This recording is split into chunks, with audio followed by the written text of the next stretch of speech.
So this is Eva Stottler, and I talked to you a little bit about her just a second ago. She's an integrative nutrition practitioner, among many other things, right? Right. We go way back. We've been seeing patients together. We're always chatting about the latest in natural health. So I really thought I'd bring Eva on today to give us her perspective, because she sees patients all the time. She helps people with diet and lifestyle and changing their life, really, from this unhealthy mess and kind of putting the pieces together one by one. Is that a good description? Yeah, it is. I have people tell Awesome. me all the time they just feel like they're a hot mess. So my goal is to help them feel There better. you go. Hot mess to hot mama, right? Right, exactly.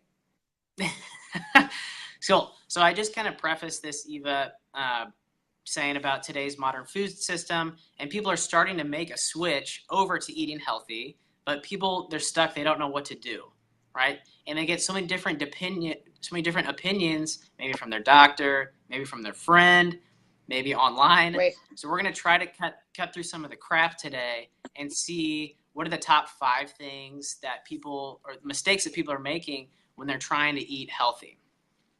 You ready to roll? Right, yes. So we're here to take some of the overwhelm out of all of this. So Nice. Cool. So why don't you begin, I guess, number 1, and we'll just jump on in. Is that cool? Sure. Awesome. So what's your number 1 mistake people make that you see? Number 1 I see when people are especially when people are trying to get healthy and they want to lose weight, is they're not actually eating enough. They are very, very calorie restricted, and they are stressing themselves out over counting every calorie that they put in their mouth. I'm not a big calorie counter. As we all know, calories are not created equal. You can have a 150 calorie candy bar, or you can have a 150 calorie apple. So for me, it's more about finding the right foods that fuel your body, what's going to really nourish your body. And once you've done that, I feel like you don't have to spend so much time counting all your calories. And That's so. yeah, I don't know how you feel about that, but I'm not a big calorie counter. Oh, I'm not at all. Just like you said, and when I give people that analogy of, because like, oh, my doctor said I had to eat 1,200 calories a day, or my trainer said I'd eat 1,200 calories a day in order to lose weight, because then I'm going to burn more calories than I intake. Mm-hmm. Well, that's not really how the body works. It comes down to things like inflammation, hormonal signaling, blood sugar. All these are even more important than calorie content. But like you said, I tell people, okay, let's say you have 1,200 calories of ice cream a day, or you have 1,200 calories of salmon and broccoli. Right. And they're like, oh, yeah, well, that does kind of make sense. So this whole calorie thing it's so pervasive, but it's so ingrained in us, Mm-hmm. But so it's really hard to break that habit in people. But I like what you said. It's more about just getting quality food choices. Right. And often when people are really counting their calories, I see too that they're trying to work out harder. And so they're really doing a lot of damage, not fueling their body in the way that they need to, and just really depleting themselves. And they feel very deprived across the board. So as we both know, I mean, the more fats and the more proteins you eat, it often helps with weight loss. I know that this topic today isn't just about weight loss, but often that is what stems people onto the healthy track. They always have to have a reason why they want to transition over. So, all right. Do you ever track like macros, or do you track calories ever? Or are you just like, you give them like, these are the foods we're going to start you on, eat until you're full type of thing? I do. In the beginning, I think it's important to just track. I often ask people, don't change what you're doing for a week and track what you're eating, because it's good to be mindful and see what you're really putting in your body. I think people are often surprised on 2 sides. They're surprised that they're either not eating enough, or they're surprised that they're eating too much. And so to track your macros and your calories for a week or so, just to get a good general idea of what's actually going in your body, is a good eye opener. But after that, we both know it's not a one size fits all. It takes a little time to play around with your macros to really figure out where you feel satiated and where you feel like you're getting energy. Another thing that I see a lot when people are cutting back on their macros and their calories is they start to get that mental fatigue. They get cranky. Yeah. They don't have the energy to get through the day, and they don't understand why, because they in their mind they're eating healthy, but they're not eating enough. Yeah, it's so true. And I see people come in and they're starving themselves, Hmm. trying to lose weight, thinking it's going to be good for them. But then in the long term, that really throws off our metabolism because your body's like, wow, my new set point is I'm going to get 1,000 calories a day. Right. And so once we get more than that, we're going to store all that as fat. Right. And then it's horrible from there on out. But I like what you said about keeping track of your food. I do this a lot with my patients, and I know you do too. But like, yeah, if you're struggling with your diet at all or you feel like crap, start keeping a journal or a diet diary of what you eat every single day. Yeah. That will be, like Eva said, super eye-opening. You're like, oh my gosh, I have, you know, gluten or bread two times every day this week. So that is really beneficial because people don't put two and two together. It's really hard to connect the dots until you see it on paper, really. Well, and that brings up another point too, is when I often ask people to food journal, I ask them to keep track of not only do they feel physically, like digestive issues, energy, sleep, fatigue, gas, bloating after meals. I ask them, do you feel agitated? Do you feel depressed? Yeah, Do you feel anxious? Because as we both know, our food really does play a role in how our cognitive function works too. So oh, very yeah, eye-opening for people to realize, oh, you know, I don't necessarily have digestive issues after I eat this food, but I get really cranky, or maybe I get pain in my joints or in my back. So that is a time yeah, where I do really feel like tracking your food can be very beneficial. But that's more tracking your food in general, not just counting calories. for sure. Great points there. I love that. And things like brain fog, fatigue go in there also. Right. That's Yeah. hit the nail on the head there. That's great. All right. So that's number one. What about number two? I'm gonna have to look at that. You actually have the list of questions, not me. Oh, here. I'll go over what I've got here All then. right, We'll just perfect. elaborate. So number two we talked about was overeating fruits. Right. I So am. I know I see this. You want to go? No, go for it. All right. I was gonna say I see this a lot, and people are like, "I'm trying to eat healthy." You know, I went to Smoothie King this morning, and I got my banana, strawberry, apple, kiwi, mango smoothie, and I'm just like, "Ooh, that is a lot of sugar." Right. So yes, it's natural, but yes, it also has a ton of natural sugar in it, Hmm. which blood sugar is one of the big things we're going to try to regulate. Do you see people eating too many fruits? I do. I'm a big proponent of produce. I love fruits and vegetables, and I think it's Yep. kind of hard to overeat them in general. But fruits, yes, definitely can be. I have people tell me all the time that they start their day with a smoothie, just like you spoke of, but they're crashing Yep. mid-morning. They are just Mm, they have all this energy and then they just crash. So it does really mess with your insulin. And as you and I both know too, sugar, we need sugar to feed our brain. That was one of the things too when people are counting calories and they're depriving themselves of good natural sugars. They're not feeding their brain. We need fats and we need healthy sugars to feed our brain. So there's an importance there. But if you're suffering with digestive issues, if you have an overgrowth of bacteria in your body, which almost everybody does, when you are consuming way too much sugar, you're really feeding that bad bacteria and continuing this bad cycle. So, mm. sugar, natural or not, also can lead to higher levels of inflammation. So, there really is, it is the best way to get the sugar into your body, but there is something to be said about moderation too. I agree. And like I love what you said about the gut issues there because I agree. Almost everyone's got gut Hmm. issues, and what I usually do also in the beginning is we're going lower glycemic, almost lower carb, in order to starve out those bad bugs like you Right. talked about. Hmm. So you have to really do that in the beginning to kind of get a baseline. So if people do have fruits, do you like a certain few fruits that you tell people to have more of? Well, there's a great chart that's pretty easy to find online, and you can see the glycemic load of fruit. So it's nice to look out for those. Like I love pineapple. Pineapple's very high in sugar, so I try to stay away from that eating that on a regular basis. Bananas are pretty high in sugar too, and that seems to be a go-to for many people. I prefer things like green apples, green grapes, um, citrus fruits. Most of the time are pretty good too. Citrus fruits have dual benefit there too because they are also very naturally detoxifying to the body. So those are great to incorporate. But yeah, just stay, you can find that chart and find the fruits that are lower in sugar, and those are the ones that you should try to consume on a daily basis. Awesome. Yeah, I love starting my day with like lemon water, lime water, Yeah, something like that. Also, really, really great. Uh, awesome. Anything else on fruit before we move on? I think we hit most of the big points I there. do. Yeah, we're good. Gotcha. Number three, um, trying the latest diet because everyone else is doing it. So this is what I talked about. Oh, my coworker said. Oh, someone down the block is doing this. Right? So, oh, I heard this is the best diet, so I'm doing that. Do you see that a lot? All the time. And I think that that's what stems the overwhelm because as soon as you get settled into one Yeah. diet, there's a new one out on the market. And I think one of the most beneficial things that I learned going to school was it's not a one size fits all. We are all very uniquely and wonderfully made. And if we think that the same diet is going to be perfect for everyone, we're wrong because our bodies assimilate differently. Our bodies need different things to be fueled.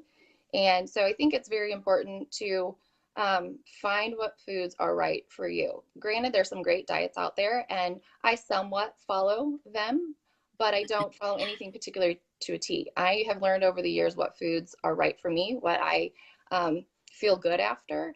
So yeah, don't chase the new fad diets. Find what foods work with you and just stick to it. Yeah, absolutely. And I've seen this lately. I don't know if you have. Everyone's trying keto because Yeah, they've heard keto is the way to be. So I've had tons of people come in and say, I've tried keto and I felt great, or I've tried keto and man, I felt felt like I horrible. had the flu. Yeah.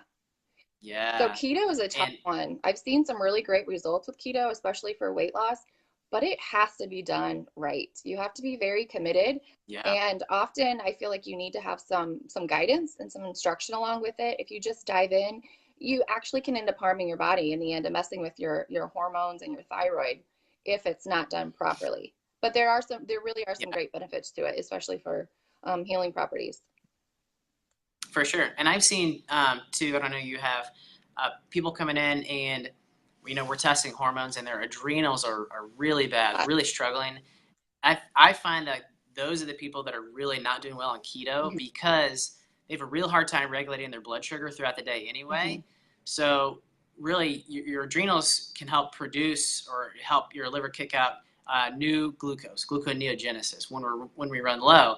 But the more we rely on that, our adrenals really have to be in pretty good shape to do Right. that. So that's what I found that once if we can kind of balance hormones first, sometimes people will respond to it a little better from I my agree. I perspective. agree. Yeah, that's huge. But I like what you said.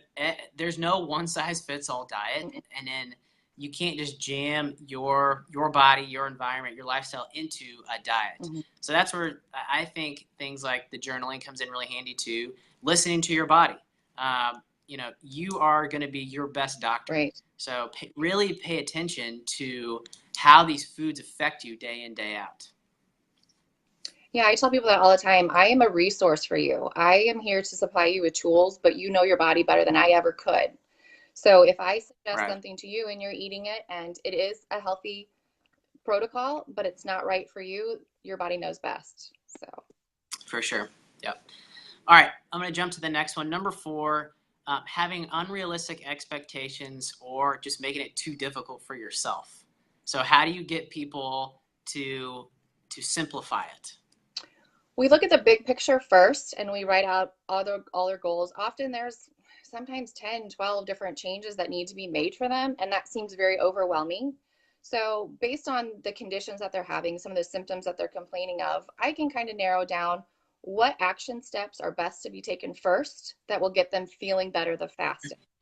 So, there may be Yeah, 12 things that we need to address, but for a couple of weeks, we're going to only address two, maybe three. Sometimes those are big things, sometimes they're minor. I'm still sometimes amazed at how many people are just dehydrated. I've had people come with yeah, chronic headaches that they've had for years, and we work on their caffeine intake and we work on their hydration for a couple weeks, and magically their headaches are gone. So, um, it's magic. yeah, so sometimes we start with just very simple, basic things to get people moving on the right track, and it seems attainable for them. I'm not a big, like, huge protocol and diet person. It needs to be a lifestyle change. It needs to be something that Yeah, you may hit it a little bit harder with me for 2 to 3 months and get a little bit stricter, but in the end, the goal is to create a plan that you can sustain forever. There may be some changes as you Yeah. go on because our bodies change and we have to adapt and move along with that. But overall, we're not creating a lifelong diet that's strict that you're sticking to. It's just a maintenance plan. Yeah. That's why I don't like using the word diet, because people have such bad connotations to it. Yeah. They think they're going to have to starve themselves for the rest of their life or only eat like romaine lettuce. Yeah. And they freak out, you know? But like you said, it's making these slow, implementable changes that are going to be there long term, because that's how we get healthy and stay healthy. Right. You input these tiny habits every day, and it should become second nature. Right. Like I wake up, my whole morning routine is second nature. My breakfast, second nature. Everything. I don't even think about it anymore. That's just what I do. I Right. know, like you're And drinking lemon that's water every morning. I do that just like I brush my teeth. That's yeah, key exactly. habits.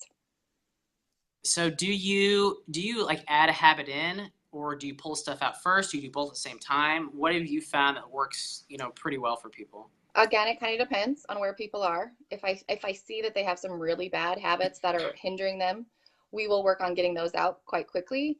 But for the most part, it's kind of, I like to do more of like a one for one if possible. As we're phasing out bad Yeah. habits, we're incorporating good habits. There are people who just really want to go for it and they're ready to dive in head first. Making changes are a lot easier for them. And those people will move along, will move faster and will make more changes a lot quicker. But other than that, I kind of try to meet my patients where they're at and pull them out of their comfort zone, but also move at a comfortable pace to where they don't feel overwhelmed. As soon as the overwhelm sets Yeah. in, the stress sets in, and that's a whole nother topic. Yeah. We could talk for an hour about stress. Yeah. So we want to Oh my gosh. Yep. make this healthy journey fun for them and not just another daunting thing that they're taking on.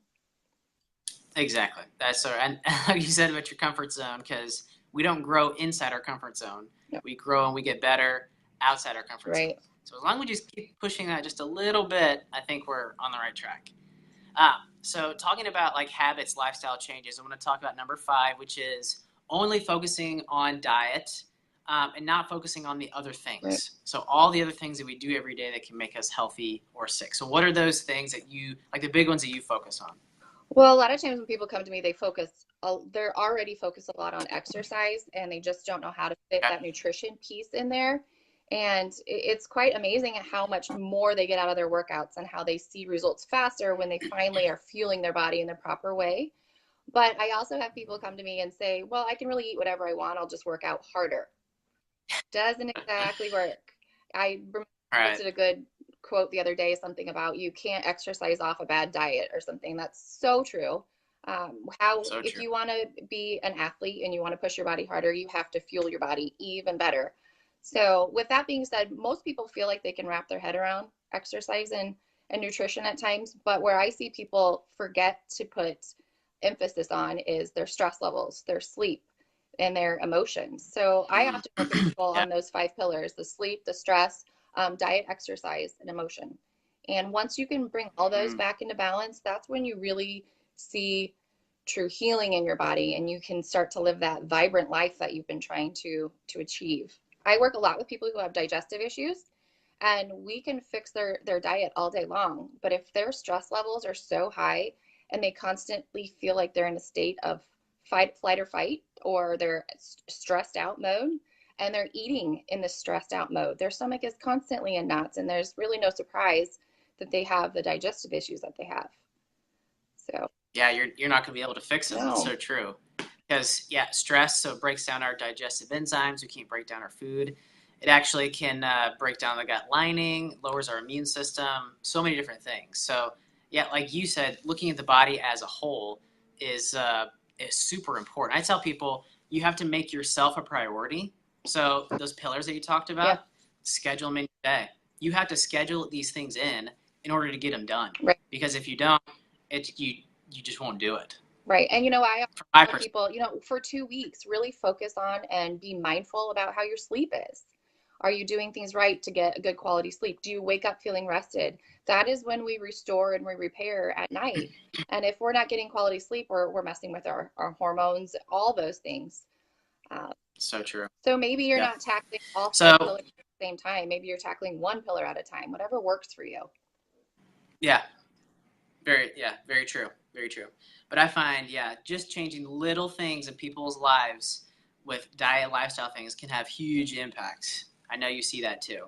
Mm-hmm. So what would be the big few takeaways that you would tell for people that are trying to make that switch to eat healthy, and they're just kind of lost, don't know what to do? Start small, keep it simple. Cool. Don't feel like you have to jump into any particular dietary protocol. The best thing to do is just eat real food, eat clean, good quality meats and fresh produce and fish. You don't have to jump to any fancy diet. It just keep it clean, keep it simple, and that's a great way to start. Now, if you have specific health goals that you want to begin addressing with particular diets, that's a good time to phase into that. But often jumping from a poor diet straight into more of a strict diet is quite difficult for people. So if you can ease Right. yourself off that processed packaged foods into just eating real food, then it makes following a stricter protocol a whole lot easier. That's true. The one thing I would say to add to that would be, we talked about it today, but listening to your body. Right. So whether that means for you, keeping track of what you're eating and your symptoms, but just be a little more cognizant of, one, the things you put in your body, and then two, how's your body actually working? How's it functioning? Mm-hmm. Like you said, how are you sleeping? What's your cognition like? Do you have energy? Right. Do you have pain? Things like that. Those are tiny clues your body is telling you, hey, you're doing something wrong. Right. So if you can find that, narrow that down, and figure that out, it's super huge. But Eva, great resource to work with if you're trying to get like lifestyle and diet really back on track. So Eva, where can people find you? What's the best way to get a hold of you?